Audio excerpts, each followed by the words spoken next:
जय शिवराय मित्रांनो. थंडीची परिस्थिती मराठवाडा, विदर्भ आणि पश्चिम महाराष्ट्रासह खानदेशमध्ये कमी झालेली पाहायला मिळणार आहे. आजही बीड, लातूर, सांगलीच्या काही भागांमध्ये थोडी कमतरता जाणवते. पण ही 1 जानेवारीपासून नवीन वर्षाच्या सुरुवातीपासूनच थंडी नॉर्मली झालेली दिसेल. 2 तारखेला आणखीन कमी होईल, 3 तारखेला आणखीन कमी होईल आणि 4-5 तारखेपर्यंत हे सत्र चालू राहिलं की लगेच 6-7 तारखेला परत थंडी वाढायला सुरुवात होणार आहे. पण ह्या काळामध्ये 1, 2, 3 तारखेला म्हणजे 31 तारखेपासूनच पूर्वेकडनं जे काही गडचिरोली, यवतमाळ, हिंगोली, नांदेड पट्टे आहेत, त्यानंतर यवतमाळ वगैरे भाग आहे, पूर्व विदर्भाचे सर्व जिल्हे असतील, इकडनं ढगाळलेली परिस्थिती तयार होणार आहे आणि ह्या ढगाळलेल्या वातावरणामुळं ही थंडी थोडी कमी झालेली आपल्याला पाहायला मिळेल. तर अशा प्रकारचा पहिला आठवडा जानेवारीचा ऍक्टिव्हिटी 7-8 तारखेची अशी असणार आहे. परत मग काय होणार आहे, 6-7 तारखेला परत वाऱ्याचा प्रभाव थोडा उत्तरेकडनं वाढणार आहे, त्यामुळे परत थंडी ऍक्टिव्ह होणार आहे. एकंदरीत तुम्हाला सांगतो की संक्रांतीनंतर सुद्धा ढगाळलेली परिस्थिती आहे. त्यानंतर 26 जानेवारीची तुम्हाला ऍक्टिव्हिटी मी रिपोर्टमध्ये सांगितली, त्यामध्ये ही ढगाळलेली परिस्थिती आहे. पण ह्या परिस्थितीमध्ये मोठा अवकाळी गारपीट वगैरे असा कुठलाही जानेवारीचा संबंध येत नाहीये. पण याच्यामध्ये 2-3 महत्त्वाच्या गोष्टी आहेत. जे एकसारखी थंडी पडली होती डिसेंबर महिन्यामध्ये, सगळ्यात महत्त्वाचा मुद्दा आहे टरबूज लागवड करणारा शेतकरी असेल किंवा बरेचसे शेतकरी असते, थंडी काही एवढी भारी नाहीये. ती फक्त रोगराई कमी करते, गहू असेल, हरभरा असेल. पण त्यामुळं ज्या पिकांना फुलं किंवा आणखीन बऱ्याचशा गोष्टी आहेत, वाढ न होणं टरबूजाच्या वेलाची, आणखीन बरेचसे वेलवर्गीय पिकं आहेत. या गोष्टीला ती बाधक ठरते अतिथंडी. त्यासाठी तुम्हाला कुठला औषधांचा कुठला फवारण्या करायचा ते आपल्या ऍपमध्ये तुम्हाला मी सांगणार आहे 8 वाजता लाईव्हमध्ये. ठीक आहे. आणखीन सगळ्यात महत्त्वाचा आहे विषय की फेब्रुवारी महिना हा परत जानेवारीच्या तुलनेमध्ये, जानेवारी कसं जाईल तुम्हाला सांगितले, परत एकदा नवीन आलेल्या शेतकऱ्यांना सांगतो, हा जेमतेम राहणार आहे. एक सारखी थंडी नसणार आहे. जसं डिसेंबरमध्ये झालं तसं पाऊस शक्यता नाहीये. आभाळ 8-8 दिवसाला येत राहणार आहे. पण या पलीकडे जाऊन सांगितलं तुम्हाला आणखी महत्त्वाचं, तर फेब्रुवारी महिना हा टर्निंग पॉईंट असणार आहे. याच्यामध्ये पाऊस आल्यासारखा सुद्धा वाटणार आहे एक्झॅक्टली पहिल्याच आठवड्यामध्ये. पण 4-2 ठिकाणी 4-2 शितोडी पडतील आणि ती गायब होऊन जाईल.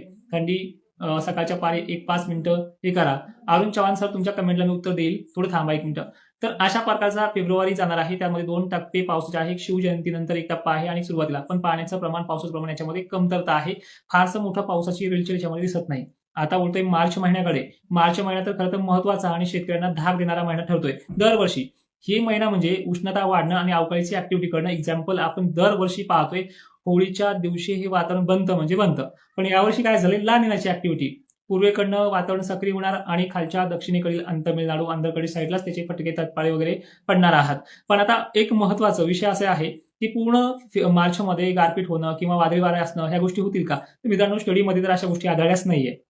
5% दिसत आहेत कधी मार्चच्या दुसऱ्या आठवड्यामध्ये आणि फायनली शेवटच्या आठवड्यामध्ये. ठीक आहे. तर अशा प्रकारच्या गोष्टी त्यामध्ये आढळून आल्यात, त्यामुळे तिथेही चिंता खायची गरज नाही. आणि एक्झाम्पल एप्रिल महिना 5% पासून तो 15% वरती पोहोचतोय की महाराष्ट्रामध्ये अशा प्रकारचं वातावरण होऊ शकतं, वादळी संदर्भात, गारपिटी संदर्भात किंवा जोरदार पावसासंदर्भात, वादळी वारे वगैरे वगैरे. पण टर्निंग पॉईंट, ट्रॅकिंग एरिया, जिल्हा, तालुका हे आज स्पष्ट करणं म्हणजे नेमकी त्या भागाला भीती घालणे, त्यामुळे तो शब्द मी इथे टाळतो आहे. पण आता याच्यामध्ये कोणता विभाग दिसतोय हे मात्र तुम्हाला त्या पद्धतीने सांगितलं जायला पाहिजे. तर खानदेश एरिया आणि विदर्भाचा पूर्वेकडील भाग मात्र ह्या एप्रिल महिन्याच्या ट्रॅकिंग एरियामध्ये दिसतो आहे.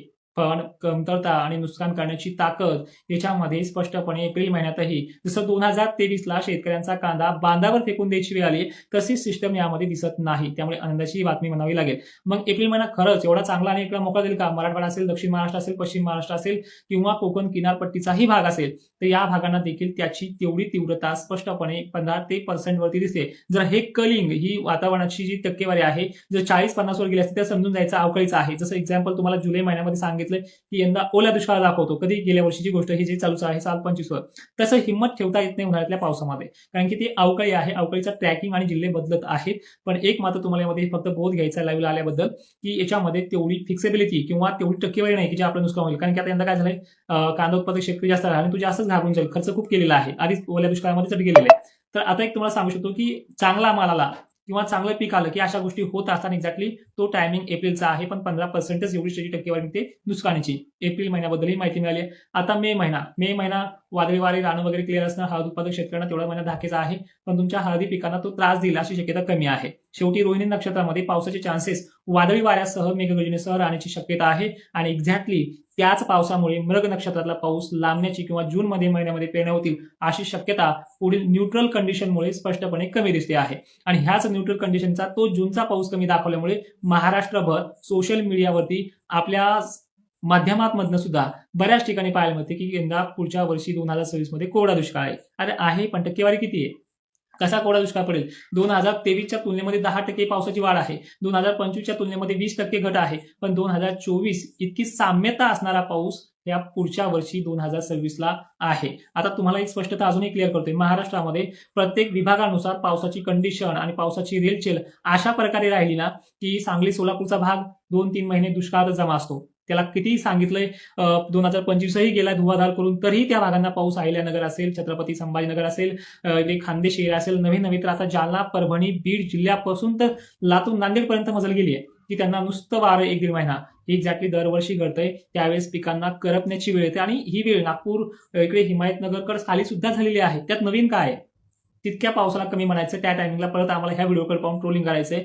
पण रिटर्न मान्सून, येणाऱ्या न्यूट्रल कंडिशनचा रिटर्न मान्सून भलेही ओव्हरफ्लो तुमची तळी करणार नाहीये, मोठाले डॅम भरणार नाहीये, पण 80 ते 90% व्याप्ती गाठणारी ही टक्केवारी रिटर्न मान्सून मध्ये राहू शकते. न्यूट्रल कंडिशन किंवा अजूनही 6 महिन्याचा कालावधी जायचा आहे, त्या कालावधीमध्ये त्यामध्ये बळकटी येऊ शकते. आणि याला आधार सुद्धा मागील 15 वर्षाचा रेकॉर्ड चेक केलाय की ला निनानंतर अल निनो आलाच नाहीये, डायरेक्टली न्यूट्रलच कंडिशन आली आहे. आणि या आभाळामुळे गरमीची लेवल थोडी वाढणार आहे. जी थंडीची कडकपणा आहे त्यामध्ये नरमा येईल आणि 1 तारखेपासून असे बरेच जण पाहायला मिळतील की थंडीची आमच्याकडे कमी झाली. आज बीडमध्ये पण बऱ्याच ठिकाणी, आमच्याकडे पण खूप कमी झालेली आहे. आणि हे बघा, इथून पुढे दिवसा रात्री थंडी कमी झालेली पाहायला मिळेल, पण सकाळचा 2 घंटे झटका कायम असणार, म्हणजे असणारच. तो 2, 3, 4 ला पाहायला मिळेल कमी, पण लगेच 6-7 ला लगेच भिडलाच पाहिजे. तर जय शिवराय मित्रांनो, धन्यवाद.